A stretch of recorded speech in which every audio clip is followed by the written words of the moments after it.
AGM members, and welcome back to the Fairway to Retail Success. I'm your host, Justine Gray, and today we have a fantastic guest joining us, Laura Robinson Alcocer. With an impressive career in golf retail spanning over 30 years in premier green grass retail and merchandising, Laura spent 12 years as the director of retail at Pinehurst Resort, where she mastered everything from inventory management to team leadership, driving year-over-year revenue growth. Now, as the Vice President of Greengrass Retail at Legends Global Merchandise, she's focused on building partnership programs to help golf shops elevate their retail operations. In today's episode, Laura will take us through her career journey from getting her start in golf retail to leading one of the most iconic resort retail programs and now shaping the future of greengrass retail at Legends Global Merchandise. We'll dive into some of the strategies that made Pinehurst retail experience so successful, the latest trends shaping the industry, and her advice for those looking to grow in the golf retail business. So let's get started. Laura, thank you so much for joining us today. I'm so excited to have you as a guest, as you truly are an icon of the industry, and you were one of the first folks on our list when we were launching the podcast that we were so excited to feature. So thank you for being here. Thank you so much. Thank you for the invitation. I'm very excited to be here and absolutely excited about what you guys are doing with AGM and connecting with all of the merchandisers in the industry. Thank you. So I know I mentioned a little bit of your background in my introduction, but can you take us through your journey in golf retail? How did you get started and how you got to Pinehurst and what led you to your current role at Legends? Absolutely. It's a lot. So I'll tell you, this year will be 32 years total in the golf industry, in golf retail, specifically in golf retail. And it really got started by accident. And it wasn't something that I was looking to do. I knew absolutely nothing about golf. But growing up, I had decided along the way that I was going to have my own sundry shop that had a pharmacy and a nice little sundry counter and some retail. It was what I wanted to do. So immediately I started working on the pharmacy side of the business. I worked in a hospital, I made pharmaceutical things, drugs, and it was just what my plan was. I took the job at Pinehurst Resort as a part-time retail sales associate, mainly to get some retail experience, but also because it was an opportunity for a summer job that I wanted to do. I would say from day one, I fell in love with what it looked like to be in this environment. From the people that were coming in, the individuals that I had the opportunity to work with, but also it was a daily learning. Every single day I was able to learn something new because you were constantly coming in contact with new people coming through the resort. When the time came, the summer was over, and the time came for me to make a decision. The director of golf at the time, Donald Paget Sr., he sat me down and he said, "Do you really want to sell drugs for the rest of your life?" And I said, "No, I want to do, I think I want to do this." I was young, I wasn't 100% sure, but I said, "I'm going to take a chance." And I took a full-time job with Pinehurst in the retail department at our main golf shop. From there, over the next several years, I took the opportunity to step into some different roles as they presented themselves. And became a merchandise manager at one of our golf courses when I first started my buying experience. From there, I went to be the inventory control manager, where I oversaw all of the inventory itself for all of our shops. Moving on to the shop manager position, and then into the buyer position under Stephen Cryan. Stephen brought me in to be his right hand at the time, the buyer. And that's when I just said, at that point, I was like, okay, this is what I know I want to do. I spent 4 years learning as much as I could, really soaked in everything there was there. Still didn't learn to play golf very well, but I understood everything about the game. That's when I really jumped in, full force. From there, I made the decision, and that'll be a part of some of the retail strategies. I made the decision to want to go on the merch or the vendor side of the business. I felt like there was a lot to learn from our vendors, getting the opportunity to meet with so many and what were their strategies and how did they work on different things. So Kate Cunningham worked with Ashworth at the time, and she recruited me to come on board with their tournament program. So I went to work with Ashworth. Adidas bought Ashworth a year later. For the next 5 years, I was a part of the vendor side working on championship golf and absolutely loved it. I learned so much about being on the vendor side of the business and what the capabilities were. And really, sometimes what us as buyers, we maybe ask a little bit much of our vendors. And so it was really neat to learn that side and gain that experience. And then in 2012, I got recruited to come back to Pinehurst as the director of retail.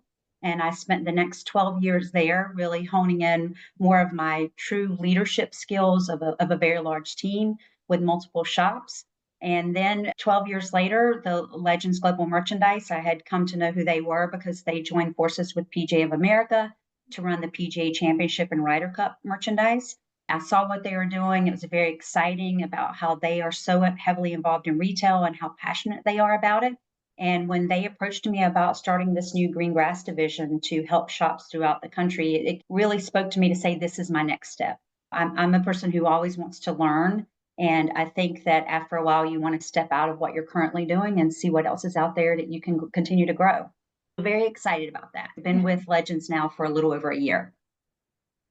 Amazing. Thank you for Yeah. sharing all that. I feel like so many people I talk to in our sphere who have been buyers or still are buyers fell into it not on purpose, that it Yeah. wasn't what they set out to do, or a lot of times didn't know anything about golf retail and just fell into it. And I often find I feel like folks end up at the right facilities for them and it just happens from there. So it's really cool that it is a discovery process for many of us. I agree with you. And the biggest thing is I think about golf retail that's different from any other retail is it's truly family.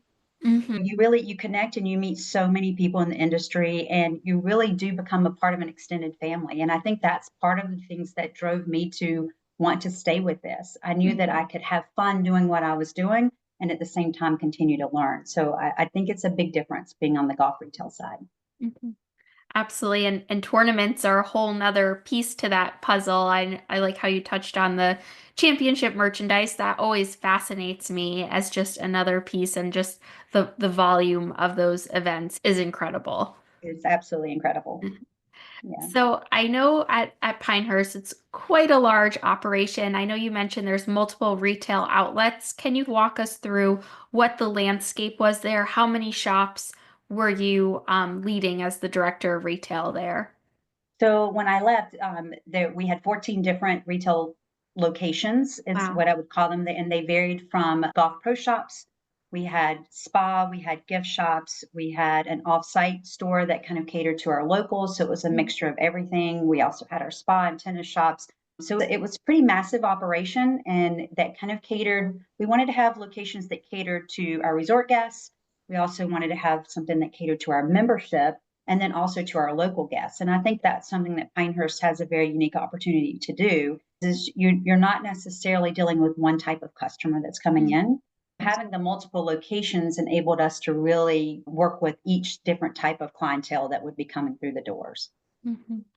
Absolutely, absolutely. Certainly a wide range of customers and audience. I would think from folks who maybe it's a once in a lifetime trip or opportunity to locals to lifelong golfers that maybe come annually or regularly travel for golf. So, how did you really tailor that retail experience to your various customer segments? I would think the different retail locations would lend itself to that, but what was your approach to meeting all of the different ages and demographics that visit the property? So the first thing is exactly that. The various stores, a lot of the purpose of having multiple locations was to be able to cater to somebody specific, especially when you're dealing with price points. You need to have certain price points, or you need to have a certain gender mix, or also to your membership that would also be that separate clientele that maybe needed all price points. So the first thing was making sure we had the right outlets for each different segment of person that was coming in. And then with each one of those stores, it was very important to have the various price points. I am 30 years in the business, so I'm still a firm believer in the good, better, best price points. So we wanted to make sure we always had that because, first of all, you could have a person who saved their entire life savings to come to Pinehurst to play. So you knew that they were on a budget. So you wanted to make sure you had things that when they came in, they could afford to purchase multiple things, take gifts home. They just wanted to have that great experience. And then you would also lead all the way up to the person who maybe flew in for the day to play golf and he had expendable amount of funds to use. And so you wanted to have the higher price points that they would look for, something very unique to what they needed and something not necessarily would be at their own clubs. So we spent a lot of time making sure everything that we looked at, that every customer that walked in the door, we would have something that would definitely cater to what they were looking for. Amazing. I think that's a nice feature is I think I would be bored if every member and every guest was exactly the same. I think the variety is the fun part because you get to buy different things and see different types of people. So that's great. So, can you tell us about what were some key lessons or true turning points in your career that really helped you grow as a leader in golf merchandising? So the very first, definitely more so turning points. The 1999 U.S. Open was the catalyst that really launched my entire, I feel like my career, even though I had been with the resort for 6 years and had multiple positions where I learned, that was really the first time that I got to really open my eyes to what golf retail could be. The tournament golf and championship, to your point, the massive buys, but it was really building something from scratch. You're building from the floors up. You're building a brand new facility that's going to have thousands and thousands of people coming through. But that was also a time at the 99 US Open, and I was a shop manager at the time. My role was actually to facilitate staffing. So it was the Mm, first time that I actually think I had my first opportunity to be a leader where I had a huge staff and we really had to make sure every day they knew what they had to do, where they had to be. And it was really something that I discovered I was really good at. I always felt like I'm learning, I'm learning. And then that was like, okay, you've really reached this point where you know what you're doing. And it made me sit back and say, okay, I'm going to go from here. Like, where's the next step I'm going to go? And then we had it again in 2005. And so it was just absolutely amazing to watch that progression of the growth of championship golf coming to your facility. And that was the turning point, too, that made me say, I'm going to go to the vendor side of the business. I mhm, want to go and see what a vendor is going to do now on their side to make this championship golf happen. And at mhm. the time, Ashworth was the vendor who actually worked with Pinehurst to build the large merchandise tents. Wow, I knew what we did to make this right. happen. But what did they have to do? That was a huge turning point for me, for sure, was definitely making that step. And then jumping to the vendor side of the business, I think that was key. And then I always take back things people say to me that make me stop and have an aha moment. The first one was when Mr. Pageant asked me, did I want to sell drugs for the rest of my life? And I use that a lot when I talk to people because that one speech changed my entire direction of what I was going to do with my life. And so I listened to that. So when I came back to Pinehurst in 2012, there was a big push to start talking about our membership and what can we do for our members. And I remember sitting with Tom Pashley, who is the current Pinehurst president, and he said, Laura, we just want you to keep retail relevant. And it was honestly the first time I had ever heard it put that way. I was always like, keep your shops filled, make your shops look good, sell things. But it was really like, make retail relevant. And so that meant constant change. What were the trends? What do we need to do? And that was another conversation that was another aha turning moment for me that made me sit back and say, look, my job is going to be more than making sure I'm just buying things and putting up or even the big things like open to buys, et cetera. It was really stepping out into the industry and seeing what's going to make people talk about Pinehurst Resort's retail department, not just their hotel and not just the golf courses. We want them to walk away and say, have you been there? Have you experienced? We want it to be, I say, the Disney of golf, right? How can we keep it relevant? All of those were just huge turning points for me that really have stuck with me through my entire career. Mhm. Incredible. Yes, I love that. The Disney of golf. That's an awesome way to think about it. And I think there's a lot to be said for going and seeing the vendor side of things and folks who take the time to try the vendor side or being a sales rep or other facets of the industry. And maybe they come back to merchandising after they've gotten that experience, or maybe they end up somewhere else. I think there's a lot to be said for not being afraid to maybe try an opportunity that's in another facet of the industry, like the vendor or sales rep side of things. I agree because it's all about learning and continuing to grow yourself so that you can Mhm, always be the best at what you're doing. mhm, mhm. So Pinehurst is certainly such a historic golf destination. So how did that shape your approach to merchandising, pulling in the history and kind of the prestige of the golf courses into the retail operation? So a lot of the strategies for us in retail was really about how can we use some of the history. And one of the places that we in retail, I think, can really bring that to life is really more with our logo development. And I Mm, think that's something that Pinehurst has done a really great job. One of the first strategies that when I was there, as I mentioned before, we were looking at is paying really close attention to our membership. As a resort, big resort, we had one logo, the wonderful, infamous, famous Putter Boy logo, and it was really used for our resort guests and our membership. And I would say at the time that we really hadn't paid attention to what would drive our membership sales. We would have a big sale at the end of the year, that type of thing. But how do we get them into the door every single day? We actually went and used a lot of the history at Pinehurst and did some research on some different things on how can we create something really unique for our membership. And that's where our new member logo came into play, the golf lad. And a lot of people get them confused, but we have our putter boy who's the sundial. And then the golf lad, he's more of our character that has the white hat and the red shirt. And the lad was used in a lot of early Pinehurst advertisements. And so mm, as we were looking to create something for our member logo, we pulled that out. And then in 1999, it was the U.S. Open for the 1999 championship was a version of the lad was used in that for our very first U.S. Open. So we pulled that logo out of the championship logo and used that lad as our members only logo.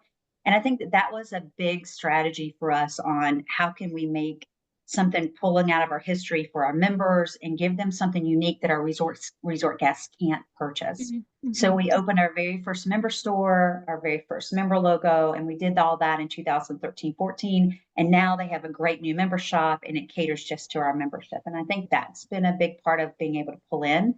But if you look at any of our current additional logos that have come into play, and I would say for anybody in retail that has this opportunity to do that, bring a vintage logo back to life. Mm, Bring in something that makes people really look at it and say, wow, I've been here 6 or 7 times and now I have something new that I can mm, bring to the forefront. If you look at some of our logos, number 4, we brought in colors that represented some of our old tea boxes whenever 4 was first built. And so just bringing in as much of that history into the mix and the logo development is a great, great way to do that. And so that was a big approach for us on the retail side was making sure that we were creating some new and unique things using again our history and attracting more retail sales through those. That's incredible. I think a logo that has a historical piece to it or recycles some old signage or old logos and colors, I think that's awesome and a really nice nod to the past and the heritage and vintage is in general. Vintage is So in. that's Absolutely, it great. is definitely in. And I think the other thing that I would definitely mention, and I always recommend to people, we developed on the resort side, we found a way to tackle kind of our membership. And on the resort side, we really played into heavily how big limited edition products have become, but also too with resort guests coming in, that they're traveling to their own clubs, they're traveling to all other resorts. What were we creating for them that made it special just to Pinehurst? And the whole limited edition play was huge. We started a limited edition series of head covers. I think they're probably on series 13 by now, but every year it was creating something unique that brought in images of the resort. It was numbered 1 of 200. So eventually we have people calling us saying, is your new head cover out? So we wanted to attract sales that way. And the resort gave us that ability to do that. And also, too, with little things like footwear. I mean, we had a huge footwear section.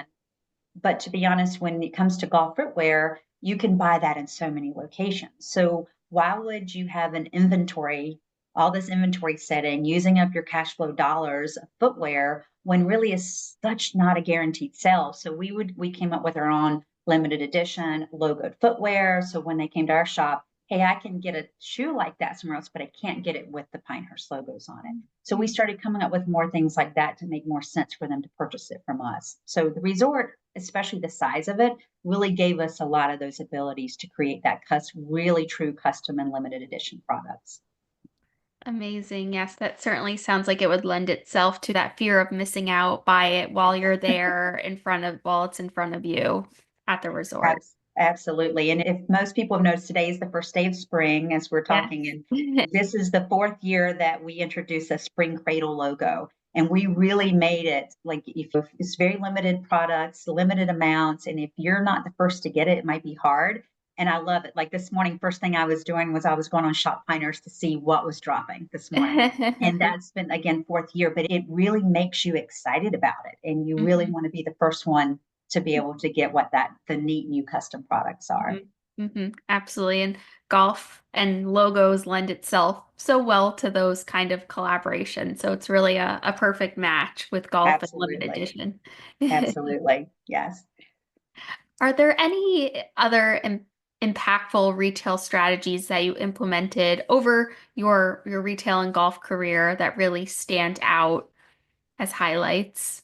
I think there are a few things that we wanted to look at is when you have your shop, you want to figure out how do you cater to your membership? How do you cater to your resort guests? How do you cater to your locals? And then how do you get repeat traffic from that?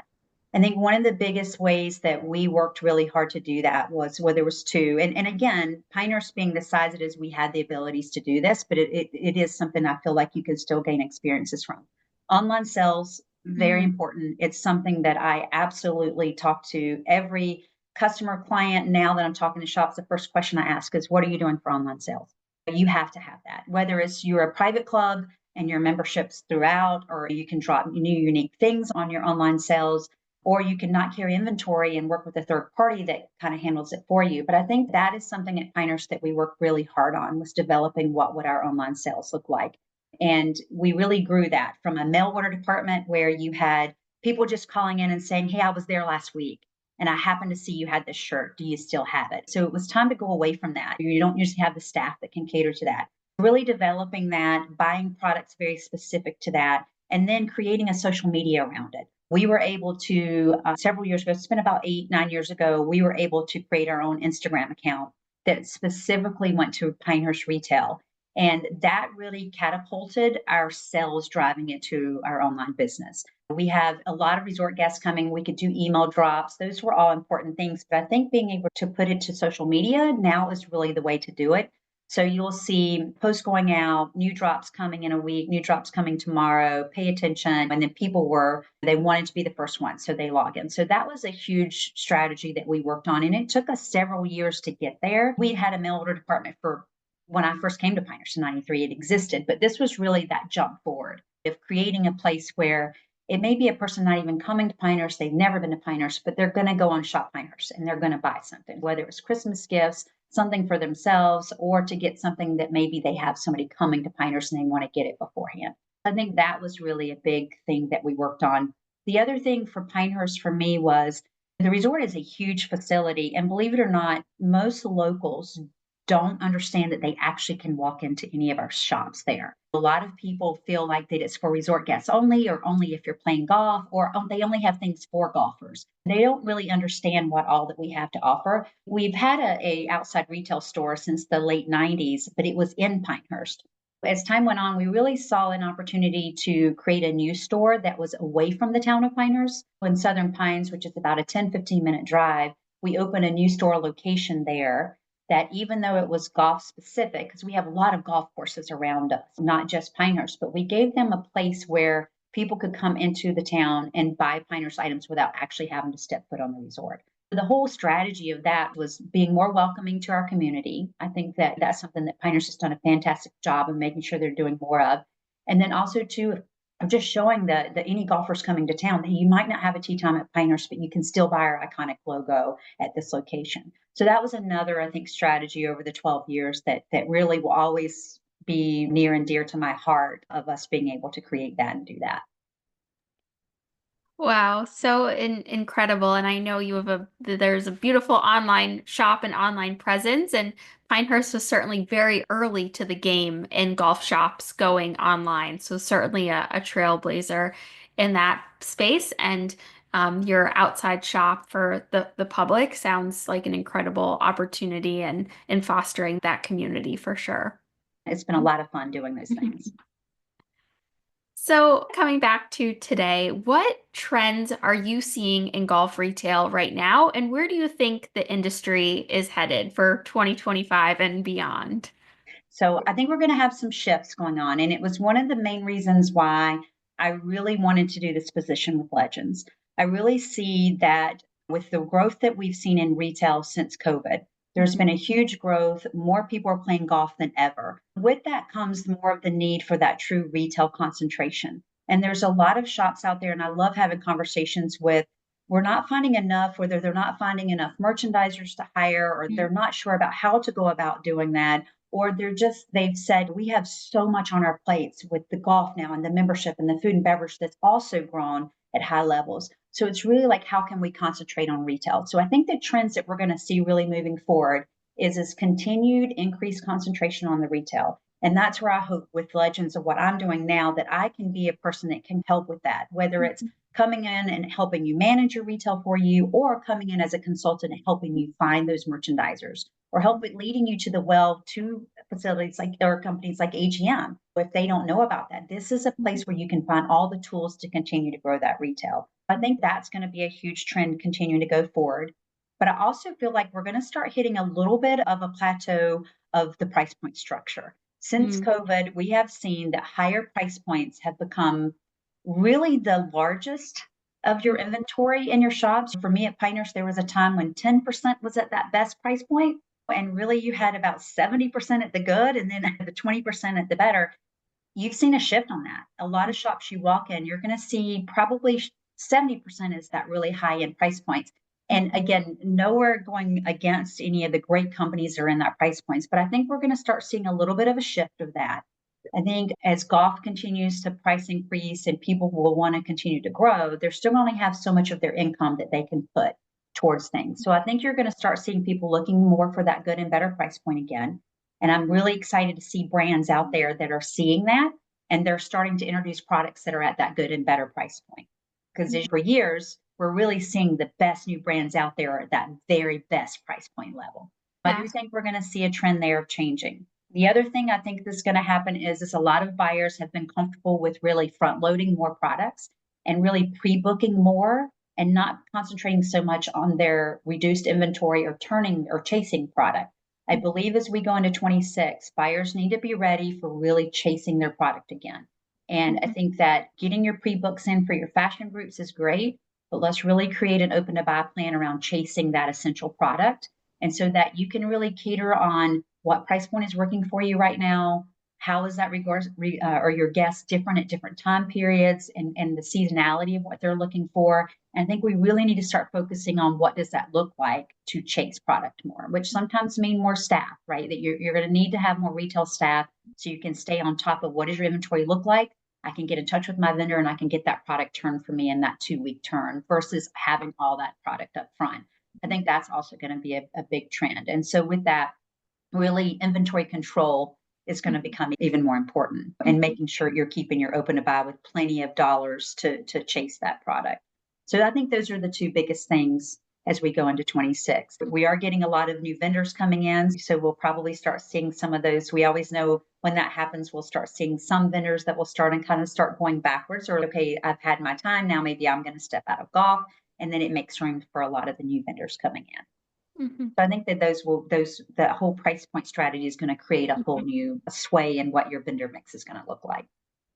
Absolutely, yes. I thought about the pricing a lot over the last year, and there is a threshold, I think, to what a golfer will spend on a polo shirt, and it feels like Yes. we're reaching that, and it has felt the last several years that in the good, better, best, the better, it feels like it's gone up, and Yes. that middle piece has depleted than what it was maybe pre-COVID of those brands. So I'm also excited to see some maybe new and emerging changes to support those good and better price points that we need in our assortments. Absolutely. And I think some of the best advice is we're working with our vendors and we have a lot of great buyers in AGM. And as you're talking to your vendors, I think it's just really important to discuss that strategy of what are they going to introduce for 26.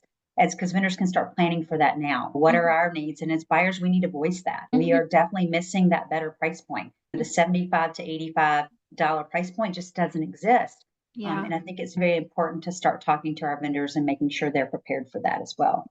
Hmm. Absolutely. Definitely communicating that with your vendor partners and having that conversation going. Absolutely.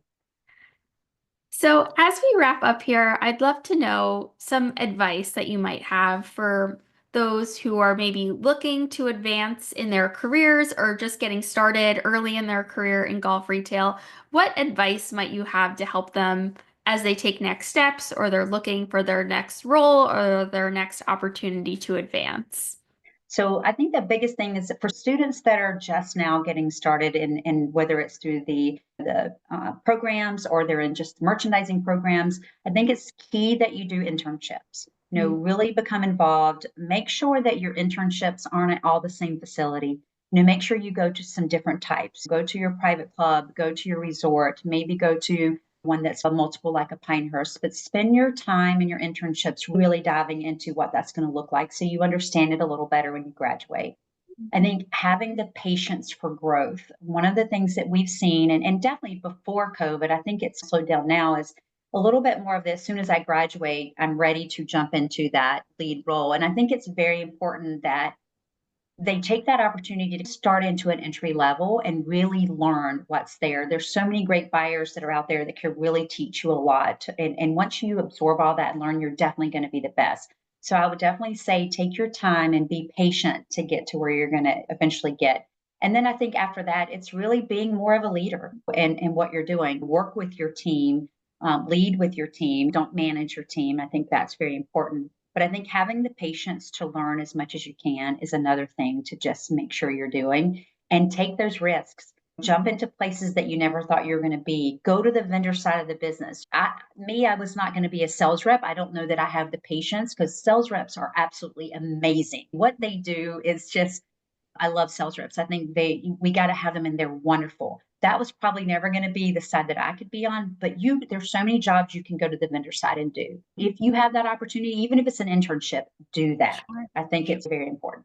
And Yeah. obviously, I always will recommend join AGM because you're going to learn a lot. You're going to learn so much by joining an organization like AGM. So I would definitely recommend that as well. Thank you. Thank you, Laura. Such great advice, especially for those getting started. I know definitely sometimes we feel like we're in a rush when we're getting started to get to our dream job. But like I said before, everyone ends up, all the golf professionals, all the merchandisers I've worked with over the years, they all end up at the right facility for them eventually. And it Yeah, all comes together and makes sense. Sometimes it's a more circuitous way of getting there, but taking your time and you will end up where you're meant to be. Absolutely. absolutely. I agree 100%. This has been so terrific, Laura, chatting with you and learning a little bit about more about you and your journey and all the great things you've accomplished. So thank you so much for having this conversation with us today. Thank you for having me. I really appreciate it. It's been wonderful. And thank you, everyone, for tuning in for another episode of the Fairway to Retail Success. We so appreciate you listening and hope to see you again soon at an upcoming episode or some upcoming AGM education and events. Take care, everyone.